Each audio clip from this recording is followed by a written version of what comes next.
The Council of Stars met every cycle, as they had for thousands of years. Representatives from 100 worlds gathered in the Great Hall, floating in zero gravity around the central sphere. Today, the topic was the same as it had been for the last 10 meetings: the humans. Commander Voss of the Red Scale Empire leaned forward, his 3 eyes narrowing.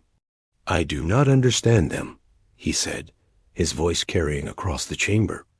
"They have been part of our galaxy for 50 years now. They trade, they talk, they build, but they never fight." "Perhaps they cannot fight," suggested Ambassador Krill, her silver body reflecting the starlight. "Perhaps they are simply weak." The other species murmured in agreement. It made sense. Every species in the known galaxy had fought wars. Some had conquered dozens of worlds. Others had defended their homes with blood and fire.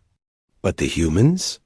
They just smiled and offered trade agreements. General Thane, a massive being covered in thick armor plates, laughed. "My scouts have been to their worlds. They have weapons, yes. Small ones. Nothing compared to our fleets. Their ships are built for cargo, not combat. They are merchants, not warriors."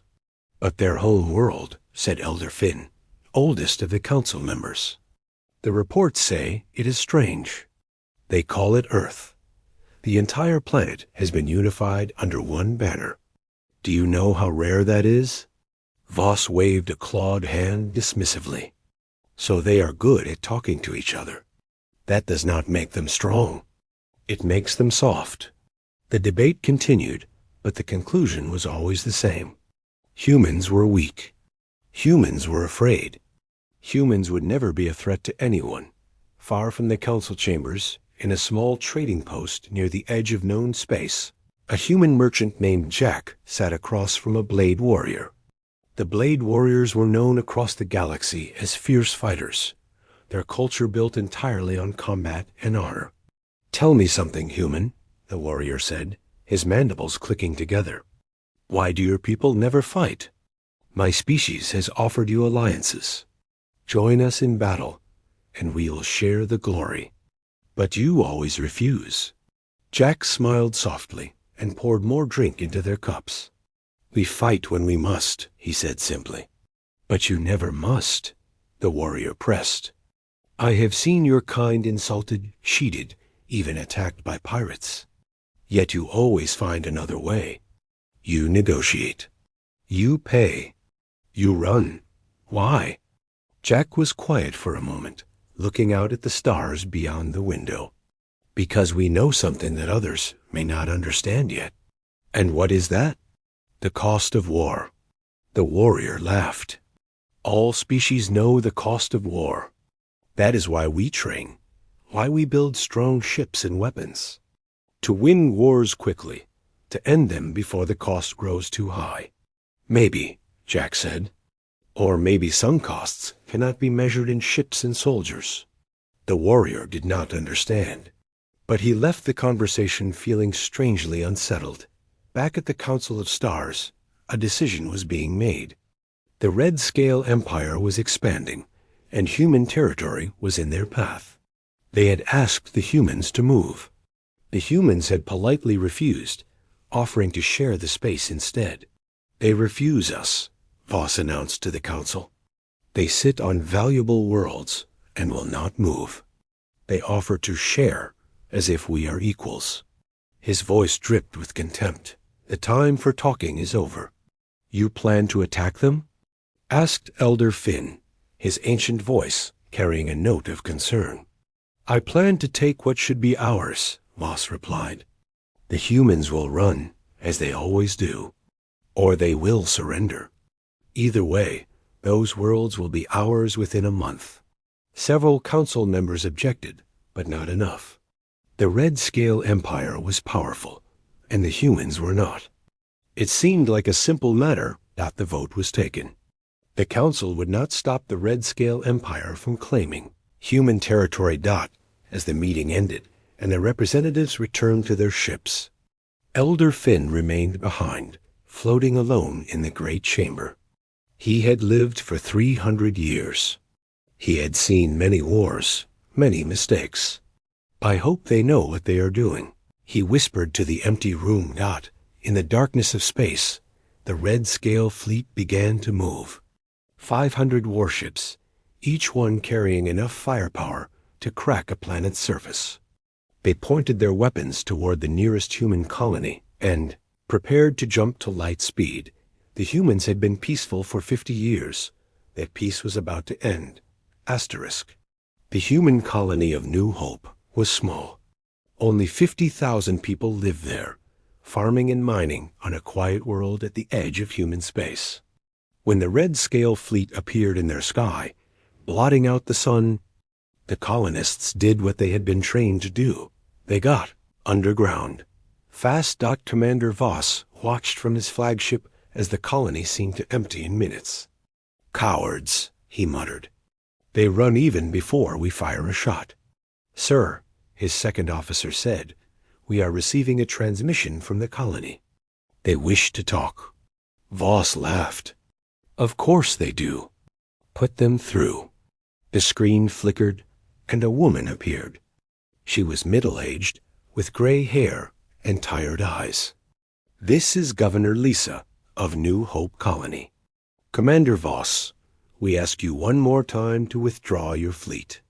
We do not want this fight." "Then surrender your world," Voss replied. "Leave, and no one needs to die." Lisa was quiet for a moment. Then she said something strange. "Commander, do you know why humans do not fight?" "Because you are weak," Voss said, growing impatient. "No," Lisa said softly. "Because we know what we become when we do." Before Voss could respond, she continued, "You are making a terrible mistake. Please, turn your ships around." "Your time for talking is over," Voss said, and cut the transmission. He turned to his weapons officer. "Fire on the main settlement. Show them we mean business." The weapons officer hesitated only a second, then obeyed. Massive beams of energy lanced down from the sky, striking the empty buildings. Explosions bloomed across the colony. Within seconds, the settlement was gone, reduced to smoking craters. "They were warned," Voss said to his crew. "Now we take the planet." That was when everything changed. Alarms screamed across the red scale flagship. "Sir, we have multiple contacts." Ships jumping into the system. "What? From where?" Voss demanded. His officer's voice shook. "Everywhere, sir. They are coming from everywhere." On the view screen, space itself seemed to tear open. One ship appeared, then 10, then 100. They were human ships, but not the cargo vessels the galaxy knew. These were warships, sleek, dark, and covered in weapons that no one had ever seen before. "Impossible," Voss whispered. "The intelligence reports said they had no fleet, no weapons, nothing." "The reports were wrong, sir," his second officer said, staring at the screen in horror. The human fleet did not transmit demands. They did not offer terms. They simply opened fire. What happened next would be studied by military commanders across the galaxy for generations. The Red Scale Empire had fought wars against dozens of species. They knew combat. They were good at it, but the humans fought like nothing anyone had ever seen. Their weapons were precise, terrifyingly precise. A single shot from a human ship could punch through shields and armor in one strike. They moved in perfect coordination, as if 500 ships shared one mind. And they were fast. Impossibly fast. Within 5 minutes, 20 Red Scale warships were destroyed. Within 10 minutes, 50 more were crippled and drifting. "Return fire." All ships returned fire. Voss screamed. His fleet tried. They fired everything they had. But the human ships moved like ghosts, dodging and weaving through the attacks. The few shots that did connect seemed to do little damage. Human shields were far stronger than anyone had thought possible. They were hiding this, Voss realized. his blood running cold. All these years. They were hiding all of this. "Sir, we need to retreat." His second officer shouted, "No, we outnumber them. We can still win this." But even as he spoke, more human ships arrived. Bigger ones. A massive vessel, larger than anything in the Red Scale fleet, emerged from a jump point. Its hull was covered in writing. Human letters. Later, they would learn it said, UNSS Remembrance.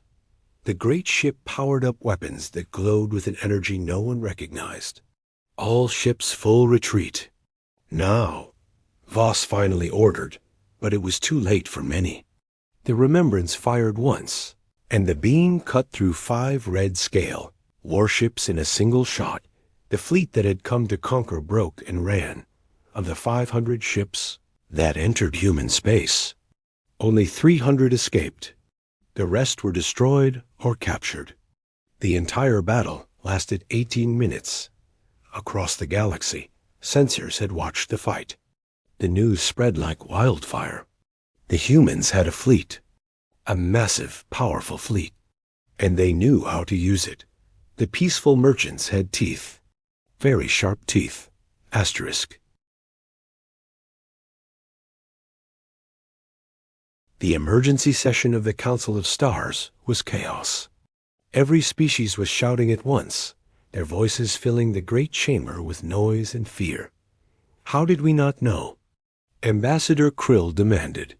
How did they hide an entire war fleet from us? They did not hide it, Elder Finn said quietly. His old voice cut through the noise, and the chamber fell silent. We simply did not look. We saw what we wanted to see. Peaceful traders. Weak merchants. We were fools. Commander Voss stood before the council, his armor scorched and damaged. He had barely escaped with his life. They destroyed 200 of my ships in 18 minutes, he said, his voice hollow. My best warriors, my strongest vessels, gone. How? General Thane asked. How are they so powerful? Before anyone could answer, a new transmission arrived. It was from Earth, from the human government. A man appeared on the screen. He was tall, wearing a simple uniform with no decorations. His face was calm, but his eyes were hard. I am Admiral Tom Blake of the United Nations Space Command. I am here to speak plainly. The council members looked at each other nervously.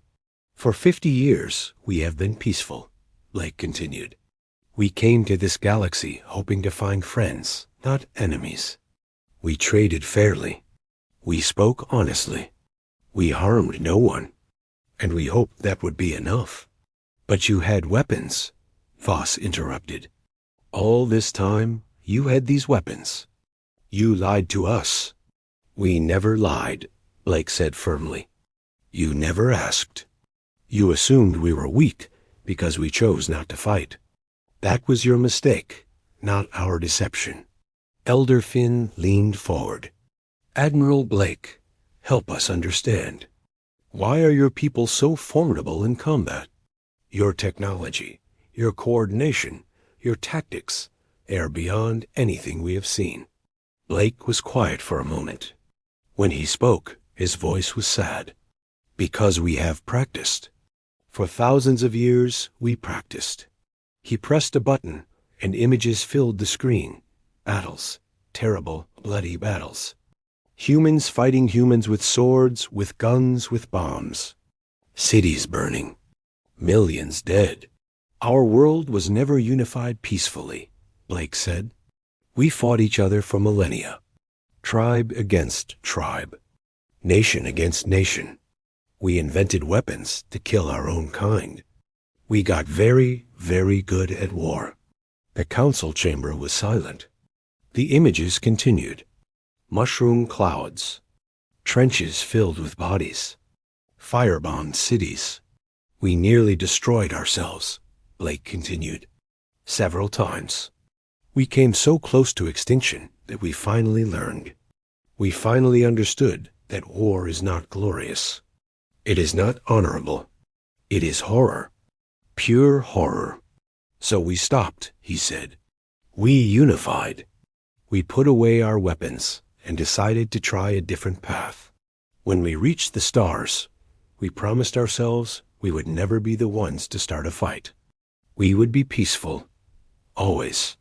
But you still kept your weapons, Ambassador Krill said softly. Yes, Blake admitted. Because we learned another lesson too. Peace only works when everyone chooses it. And we knew, eventually, someone in this galaxy would choose war. So we kept our weapons. We kept our training.